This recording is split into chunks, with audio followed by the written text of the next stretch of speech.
রাতে খাওয়া দাওয়ার পর ফুল 10টার সময় ইউটিউবে ঢুকলাম, ফুল 10টার সময় আধা ঘন্টার মতো ভিডিও দেখলাম। এরপর চেক করে দেখি রাত 12টা বেজে গেছে। তারপর ফেসবুকে গেলাম, ওখানে 5 মিনিট নোটিফিকেশন গুলো চেক করলাম, দেখলাম রাত 1টা বেজে গেছে। এত ফাস্ট! রাগ হয়ে সকাল 7টায় অ্যালার্ম দিয়ে ঘুমিয়ে পড়লাম। 7টায় অ্যালার্ম যখন বাজলো, অ্যালার্ম বন্ধ করে 5 মিনিট পর উঠলাম ঘুম থেকে। তো দেখি সকাল 9টা বেজে গেছে। তো বুঝলাম যে হ্যাঁ, আমার ফোনের সমস্যা আছে, ফোনটা খুবই ফাস্ট হয়ে গেছে, একটা সময় খুবই দ্রুত চলে।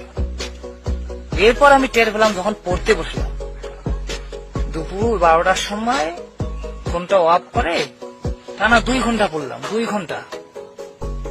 এরপর ফোনটা অন করে দেখি 12টা 10 বাজে। আমি তো পুরাই হ্যাং, পড়াশোনা করলাম 2 ঘন্টা, আর এ বলতেছে 10 মিনিট। না, আমি আর এই ফোন রাখতেছি না। বুঝলাম যে ফোন কোনো সময় স্লো হয়, আবার কোনো সময় ফাস্ট হয়।